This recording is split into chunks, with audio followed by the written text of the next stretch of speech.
Bertemu kembali di Minggu Baharu, rentasan berita edisi 1146. Saya Zawaz Yusof, antara paparan utama. Terima embuhan, tidak berbuat apa-apa adalah haram. Benarkah produk eksploitasi agama dilarang?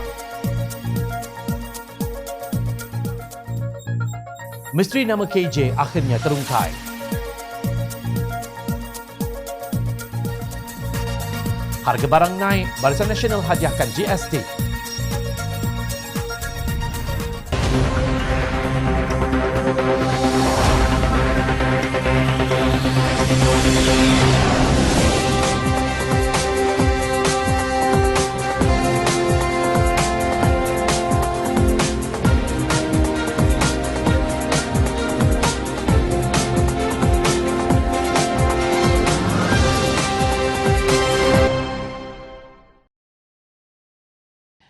Assalamualaikum dan salam sejahtera. Presiden Pertubuhan Pengamal Undang-Undang Hak Asasi Manusia Malaysia, Pro-Guam, Nur Azmi Zakaria berkata adalah menjadi kewajipan moral untuk bekas Ketua Setiausaha Negara Tan Sri Muhammad Siddiq Hassan memulangkan semula allowance yang diterimanya sepanjang menjadi ahli Lembaga Penasihat Wan Malaysia di Parlimen Berhad Wan MDB. Menurut beliau, sebagai bekas pegawai kanan kerajaan, Muhammad Siddiq seharusnya sedar bahawa allowance berkenaan tidak layak diterima. Sepatutnya dalam isu ini beliau harus bertanggungjawab dan memulangkan kembali allowance itu. Memang ia bukanlah kewajipan untuknya dari segi undang-undang, tetapi dari sudut kewajipan moral.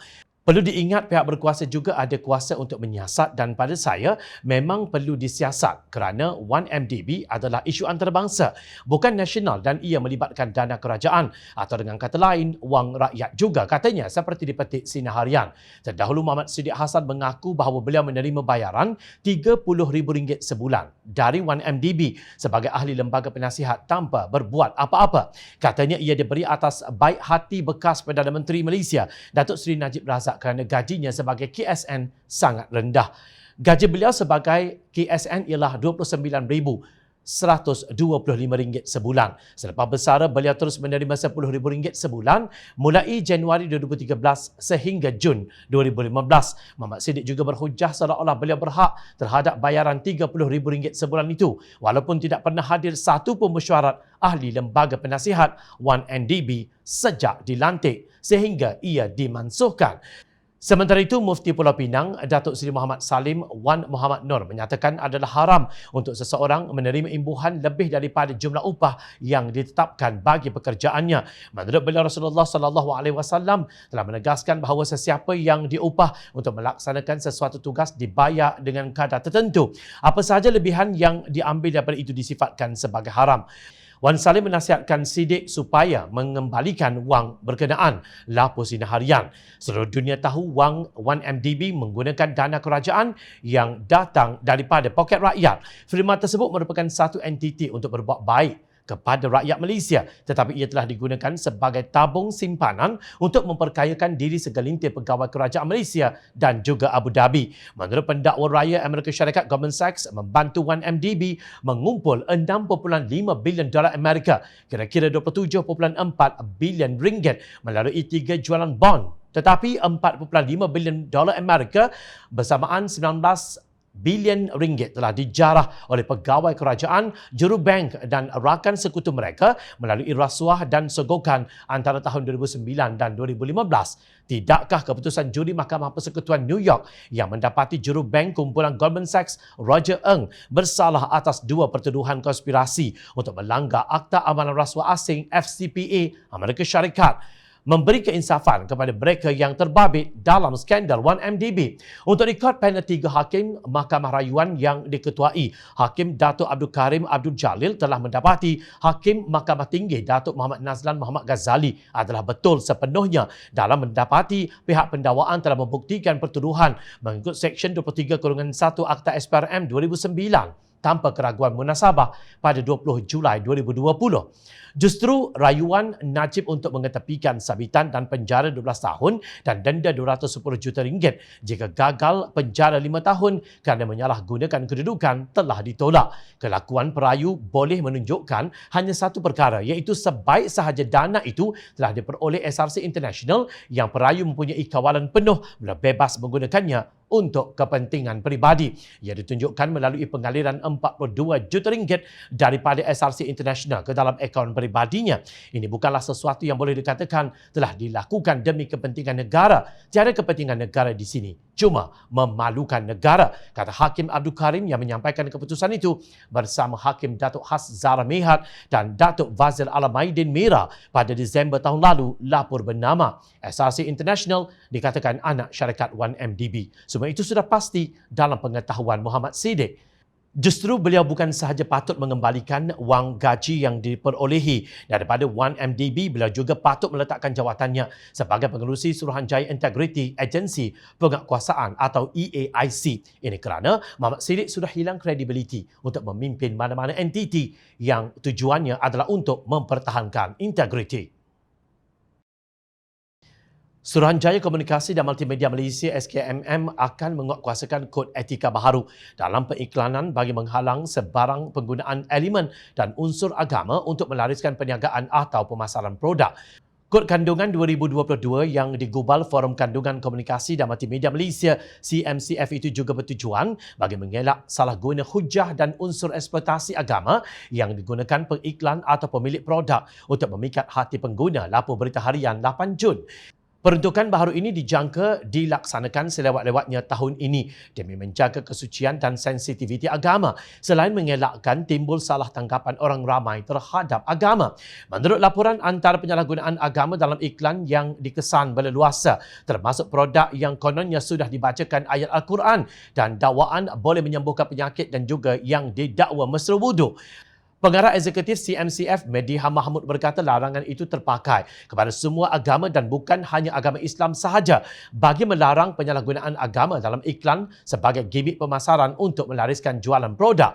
Perubahan yang dicadangkan antaranya bagi menangani kandungan menghasut atau provokasi tindakan kekerasan berdasarkan jantina selain melarang penyalahgunaan agama dalam iklan. Katanya seperti dipetik Berita Harian, CMCF ditubuhkan secara rasmi pada tahun 2001 adalah sebuah badan pemantau di bawah Akta Komunikasi dan Multimedia 1968 yang terletak di bawah SKMM.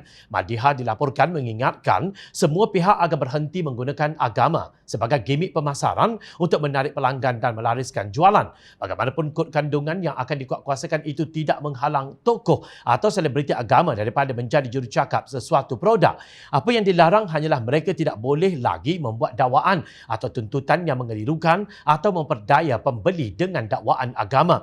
Perubahan dan larangan itu bukan sahaja untuk melindungi pengguna tetapi ia disebabkan pihak kami mendapati banyak aduan dan isu dibangkitkan membabitkan perkara ini, katanya. Terdahulu Persatuan Ulama Malaysia PUM berkata penjualan produk yang dilabel dan dipromosikan sebagai makanan penawar serta sunnah boleh mencetuskan kekeliruan seterusnya mewujudkan unsur penipuan kepada para pengguna. Setiausaha Agung PUM Profesor Madya Dr. Muhammad Roslan Muhammad Nur menggesa pengusaha produk Muslim supaya lebih bertanggungjawab dengan tidak hanya memikirkan keuntungan semata-mata. Perkara itu boleh menyebabkan kekeliruan dan dikhawatiri boleh mewujudkan unsur penipuan kepada pengguna, katanya. Lapor Berita Harian 8 Mei lalu. Jom China mengalu-alukan tindakan pihak berwajib untuk melarang promosi produk yang menggunakan unsur agama untuk melariskan produk mereka. Bagaimana pula jika parti politik menggunakan elemen dan unsur agama untuk melariskan produknya? Malah lebih dahsyat lagi, ada parti politik yang menamakan diri mereka sebagai satu-satunya parti Islam yang tunggal. Seperti kata Datuk Seri Dr. Mujahid Yusof, dengan dakwaan ini pendekatan mereka adalah bersifat indoktrinasi yang mengepung pengikutnya dan melahirkan pembudayaan politik hanya kami layak membawa Islam manakala yang lain tidak layak. Ini telah memecah belahkan umat Islam dan melahirkan budaya taksub dan kebencian. Mana-mana pihak yang cuba berfikir di luar kotak pemikiran yang dibentuk oleh pemimpin mereka akan dipencilkan, dikafirkan dan dijatuhkan dengan pelbagai hukuman berat sehingga memisahkan mereka dari kelompok utama kepimpinan parti, ujarnya. Bukankah kelompok yang menggunakan jenama sebegini bukan sekadar mengelirukan, malah menyemai kebencian sehingga memecah belahkan umat Islam? Mengapa pula tiada halangan tuntas terhadap produk sedemikian daripada SKMM? Persoalan siapa KJ yang disebut antara individu berprofil tinggi menerima wang daripada Ultra Kirana Sdn Bhd UKSB terungkai hari ini. Bekas pengarah UKSB Wan Koiris Shah Wan Abdul Ghani memberitahu Mahkamah Tinggi bahawa syarikatnya memberi sumbangan dana politik antara RM500,000 sehingga RM200,000 kepada bekas Menteri Belia dan Sukan Khairi Jamaluddin yang dikenali sebagai KJ. Lapor Berita Harian. Bagaimanapun, Wan Koiris Shah berkata wang untuk tujuan bantuan politik, bencana dan aktiviti kemanusiaan itu tidak diserahkan secara terus kepada Khairi, sebaliknya diberikan menerusi UMNO bahagian Rembau. Khairi adalah timbalan Ketua UMNO di bahagian berkenaan. Saksi pendakwaan ke-16 itu berkata jumlah sumbangan tidak ditetapkan dan tidak diserahkan secara bulanan. Sumbangan kepada KJ saya urus dan kawal keuangan sendiri seperti program di Rembau, katanya. Katanya Datuk Seri Ahmad Zahid Hamidi sebagai bekas timbalan Perdana Menteri dan bekas Menteri Dalam Negeri, isu visa luar negara VLN UKSB mempunyai kontrak VLN dengan Kementerian Dalam Negeri ada kaitan dengannya. Masa itu juga Ahmad Zahid adalah timbalan Presiden UMNO dan bidang tanggungjawabnya lagi besar, ujarnya yang juga ahli UMNO. Wan Koiris berkata demikian ketika pemeriksaan balas oleh timbalan pendakwa raya Datuk Wan Syaharuddin Wan Ladin di hadapan Hakim Datuk Muhammad Yazid Mustafa. Pada 18 Mei lalu, saksi pendakwaan ke-15 iaitu bekas pengarah UKSB Harry Liu Wikun memberitahu mahkamah bahawa syarikat menghantar wang tunai setiap bulan dalam mata wang dolar Singapura kepada Ahmad Zahid antara 2014 sehingga 2018 berhubung kontrak sistem VLN. Bayaran kepada beliau bermula akhir 2014 dengan bayaran $200,000 Singapura sebulan sebelum meningkat kepada $520,000 Singapura sebulan pada tahun 2017.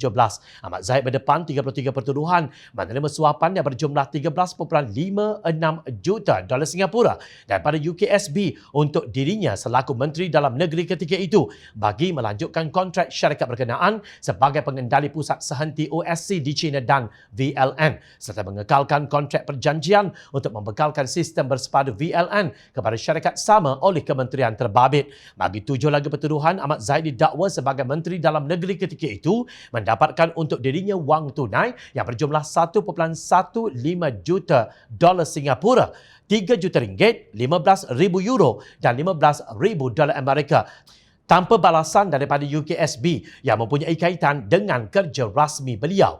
Wan Koiris Shah berkata UKSB tidak akan menyerahkan wang kepada Ahmad Zahid jika bekas timbalan Perdana Menteri itu tidak memberi sokongan dan bantuan. Ketika disoal, Wan Syaharuddin, saksi itu mengakui tidak mengingati berapa kali berjumpa dengan Ahmad Zahid namun mengesahkan ada menyerahkan kira-kira $300,000 Singapura. Demikian perangai pemimpin yang dipuja UMNO. Tidak heran bekas Ketua Setiausaha Negara KSN yang makan gaji buta di One Malaysia Development Berhad 1MDB boleh pula dilantik menjadi pengerusi Suruhanjaya Integriti Agensi Penguatkuasaan EAIC. Skor Indeks Persepsi Rasuah CPI oleh Transparency International pada 2021 ialah 48% di tangga 62 daripada 180 negara di dunia.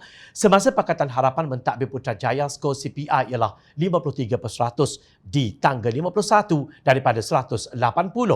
Namun PAS berteriak kononnya Melayu dan Islam terancam di zaman Pakatan Harapan.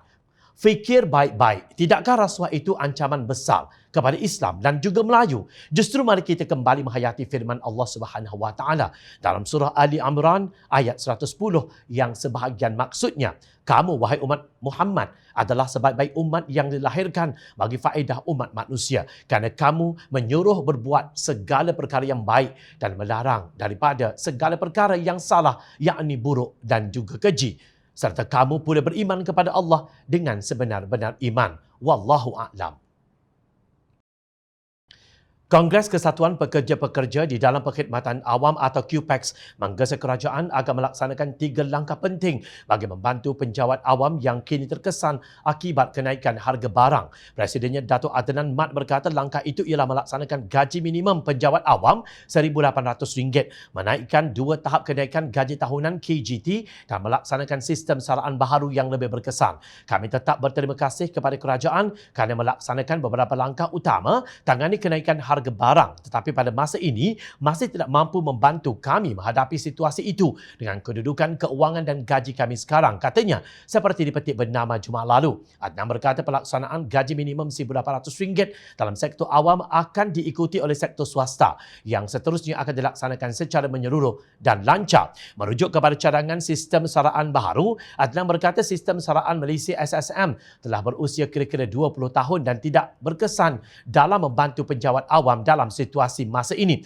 Diharap kerajaan menimbang cadangan kami untuk sebuah sistem saraan sektor awam yang baharu, iaitu antaranya termasuk gaji minimum, meningkatkan KGT, kenaikan pangkat dan grade serta grade minimum 19 bagi memberi pendapatan lebih selesa dan adil untuk membantu penjawat awam, tegasnya. Ketika menyampaikan ucap tama persidangan akauntan antarabangsa Institut Akauntan Malaysia MIA 2022 secara maya pada 8 Jun lalu, Menteri Keuangan Tengku Datuk Seri Zafrul Tengku Abdul Aziz melahirkan keyakinan bahawa sasaran pendapatan isi rumah sebanyak RM10,000 sebulan menjelang 2025 mampu dicapai. Ini berikutan pelbagai strategi yang diperkenalkan untuk memulih dan memperkukuh asas ekonomi, terutama melalui pelaksanaan amalan alam sekitar, sosial dan tadbir urus atau ESG. Katanya, rancangan Malaysia ke-12 RMK-12 jelas meletakkan pelbagai langkah yang sentiasa menjadi dasar belanjawan tahunan serta langkah khusus yang memberi kehidupan kepada aspirasi jangka masa panjang lain. Semua risiko ESG ini diburukkan lagi oleh COVID-19 yang dalam 2 tahun kebelakangan ini menghalang banyak kemajuan pembangunan negara. Bagi mencapai matlamat ini, kita mesti menjadi lebih tangkas dan cekap serta menerima dan menggabungkan ESG ke dalam penggubalan dasar dan operasi perniagaan. Kerajaan juga telah membina hala tuju sosioekonomi negara yang lebih berdaya tahan bergerak ke hadapan, katanya, seperti dipetik Berita Harian. Sehari selepas berkata pendapatan isi rumah sebanyak RM10,000 sebulan menjelang 2025, dan berkongsi ulasan berhubung cukai barang dan perkhidmatan GST yang diumumkan oleh Yang Amat Berhormat Perdana Menteri Datuk Seri Ismail Sabri Yaakob baru-baru ini. GST kini diguna pakai oleh hampir 90% negara di seluruh dunia. Sekiranya sistem ini kurang baik, tidak mungkin sistem cukai ini menjadi pilihan begitu banyak negara, katanya. Seperti yang telah Jom China dedahkan sebelum ini, negara yang mengamalkan GST dilanda inflasi yang jauh lebih teruk daripada Malaysia yang mengamalkan sistem cukai jualan dan perkhidmatan SST. Menurut Trading Economics, tarikh 3 Jun 2022, inflasi di Australia ialah 5.1%, Kanada pula 6%, New Zealand 6.9%, Singapura 5.4%, manakala India 7.79%. Sementara itu, Malaysia yang mengamalkan SST mengalami inflasi sebanyak 2.3% sahaja. Ini jauh lebih rendah berbanding dengan negara-negara yang kononnya menggunakan sistem GST. Untuk rekod, data tersebut bukan inflasi makanan yang pastinya lebih tinggi. Jangan lupa pendapatan isi rumah sebanyak RM10,000 pada tahun 2025 tidak sampai 3 tahun dari sekarang. Agaknya mana lebih mengarut, GST atau rakyat menanam sayur sendiri dan memelihara haiwan ternakan untuk kegunaan sendiri, seperti yang dicadangkan oleh Menteri Besar Perak Datuk Seri Sa'ran Mohamad tidak lama dulu. Katanya langkah itu juga merupakan antara inisiatif bagi mengurangkan bebanan kos sara hidup rakyat yang terkesan akibat kenaikan harga beberapa produk pertanian dan peternakan ketika ini. Sayur-sayuran boleh ditanam manakala kambing, lembu, kerbau dan ayam boleh diternak untuk kegunaan sendiri serta boleh dijual sekiranya bekalan itu berlebihan. Sebelum itu, saya kempen di merata tempat supaya apa yang kita hendak makan kita tanam dan ternak sendiri supaya kita tidak terlalu bergantung kepada bekalan dari luar, katanya. Dipetik bernama 31 Mei 2022. Bayangkan, penjawat awam memelihara kambing, lembu, kerbau dan ayam di kawasan rumah mereka di Bandaraya Ipoh atau di Lembah Kelang. Tidak heran jika Menteri PNBN dilabelkan sebagai Menteri Cap Ayam. Maaf cakap, idea mereka memang mirip cap ayam. Belum tentu pada tahun 2025 pendapatan isi rumah berjaya mencapai RM10,000 sebulan. Sudah bercakap mahu melaksanakan GST pula. Penjawat awam pula baru menuntut gaji minimum RM1,800 sebulan. Itu pun belum tentu dapat atau tidak. Tetapi yang hampir pasti jika Barisan Nasional menang pilihan raya umum ke-15, rakyat akan dapat GST. Tidak kira berapa pendapatan isi rumah kalian. Ingat, rakyat sentiasa memerhati. Teruskan bersama kami di Jom Channel dan layar reporter jomchannel.net untuk mendapatkan berita politik tanah air. Saya Zawaz Yusof. Terima kasih. Assalamualaikum.